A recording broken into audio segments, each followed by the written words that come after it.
Selamat siang C, nama saya Chu Engo NPM 2342137. Kali ini saya ingin menjelaskan bagaimana tahapan pengelolaan dan pengujian data yang dilakukan untuk menguji variabel-variabel tersebut. Yang pertama, kita buka file log begin. Kemudian kita save nama file sesuai yang kita mau. Setelah kita save nama file, kemudian kita pilih save as type-nya pakai log. Kemudian di save. Yang kedua, untuk mengupload data uji yang ingin kita uji, kita pilih file, import, Excel. Kemudian kita browse file yang udah kita simpan.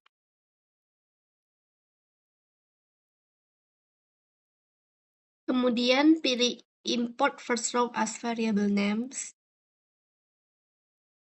Kemudian pilih OK. Selanjutnya, kita sudah bisa memulai pengujian data variabel-variabel kita. Pertama, dimulai dulu dengan statistik deskriptif dengan rumus expose summarize for gender diversity, LOA, Tobin film size reference, dan detail. Setelah itu maka akan muncul seperti tabel di atas ini. Dan ada minimum, maksimum, dan lain-lain. Setelah itu, masukkan rumus statistik deskriptif lagi dengan rumus STAB ini. Maka akan muncul seperti di atas ini. Dan ini data-data kita akan tersimpan di dalam desktop sini dengan file RTF. Kemudian sclear. Sclear untuk membersihkan memori data supaya tidak mempengaruhi analisa ke variabel selanjutnya. Setelah dilakukan analisis statistik deskriptif, tahap selanjutnya adalah melakukan uji korelasi. Untuk mengetahui hubungan antar variabel penelitian, maka kita akan menggunakan uji korelasi untuk mengukur arah dan kekuatan hubungan antar variabel dependen. Uji korelasi yang digunakan ini menggunakan rumus expose core, independent, dependent, dan control. Expose core ini digunakan untuk menghitung nilai korelasi antar variabel. Hasilnya kemudian ditampilkan dalam bentuk tabel tersebut.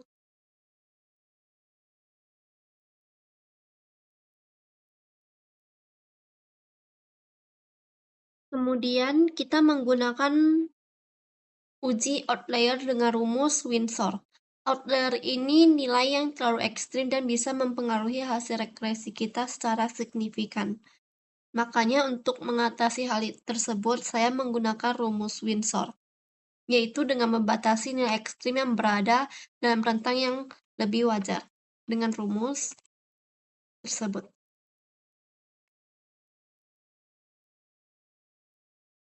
Setelah dilakukan Winsorization, data ini menjadi lebih stabil dan lebih signifikan digunakan untuk analisis regresi.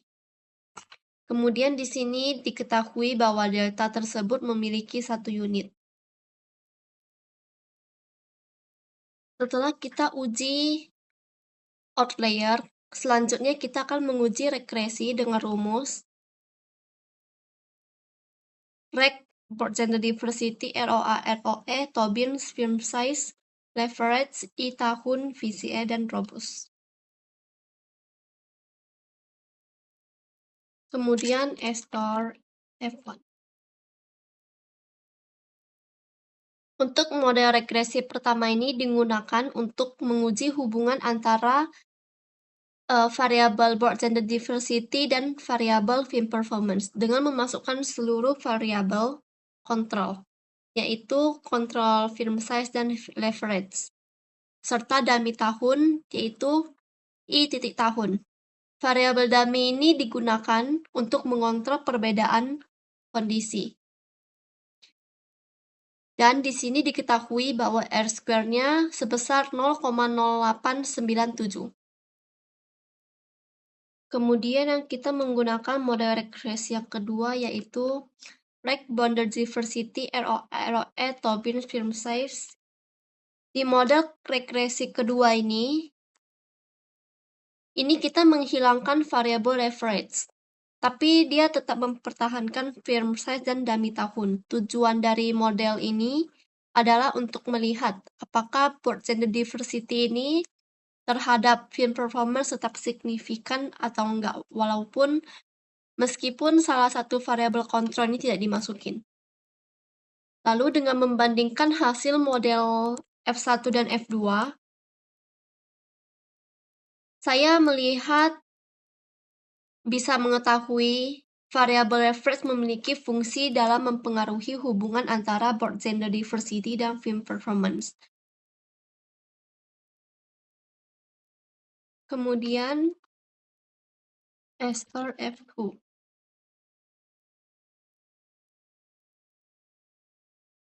Kemudian model regresi ketiga ini untuk menghilangkan dummy tahun dan tetap memasuki kontrol film size dan reference sebagai variabel kontrol.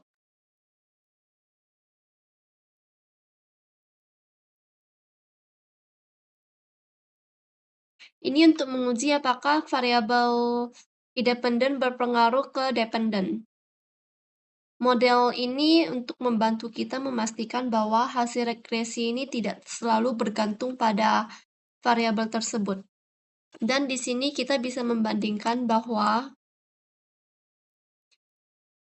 regresi pertama mempunyai R-square sebesar 0,0897.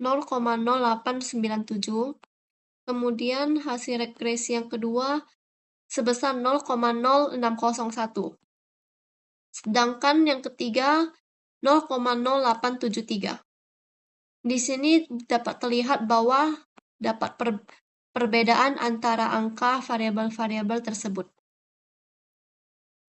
Selanjutnya kita akan menguji normalitas dengan rumus predik residu, koma residu, SK-tes residu, histogram residu, dan drop residu. Predik residu ini digunakan untuk menghasilkan nilai residual dalam selisih antara nilai aktual variabel dependen dengan nilai yang diprediksi dalam model regresi tersebut. SK-tes residu ini digunakan untuk menguji normalitas berbasis squareness dan kurtosis.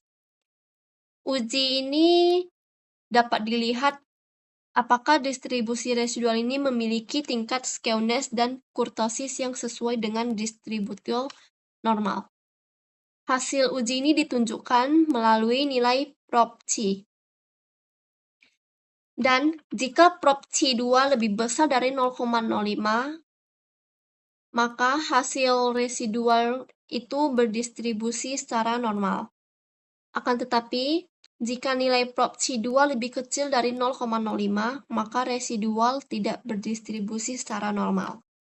Dan dapat kita lihat bahwa hasil pengujian ini terdapat nilai prop C-nya sebesar yang diperoleh 0,0010, yang artinya dia lebih kecil dari 0,05.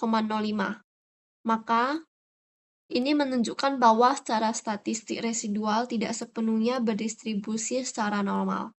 Akan tetapi karena model menggunakan robust standar error, maka hasil regresi ini tetap dan dapat diinterpretasikan.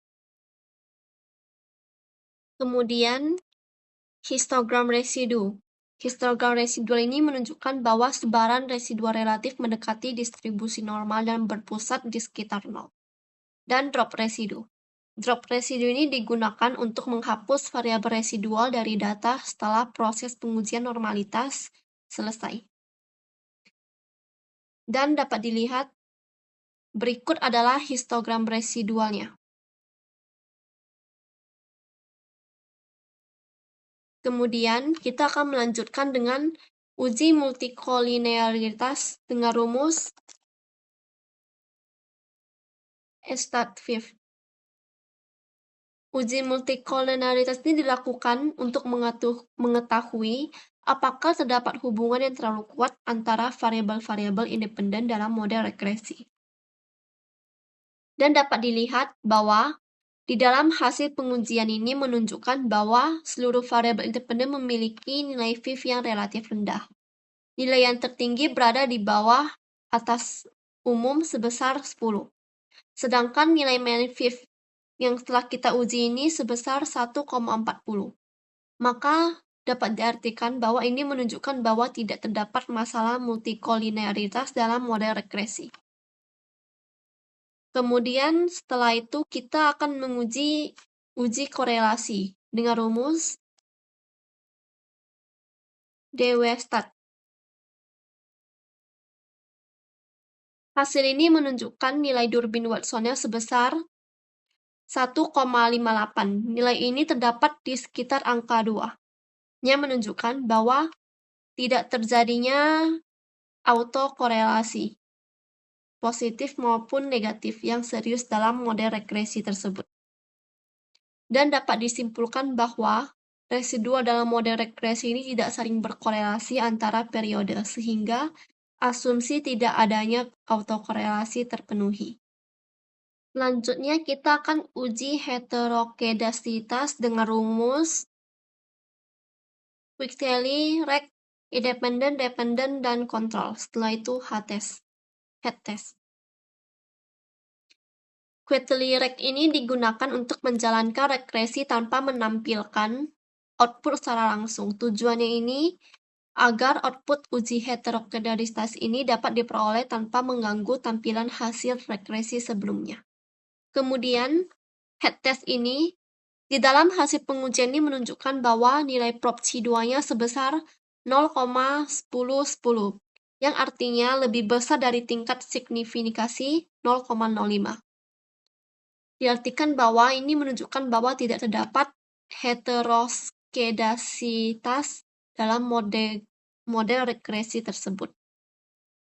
Setelah itu kita S-clear. SK ini digunakan untuk menghapus hasil estimasi yang tersimpan di dalam memori Stata, sehingga tidak tercampur dengan hasil analisis lainnya. Sekian penjelasan dari saya, C. Terima kasih.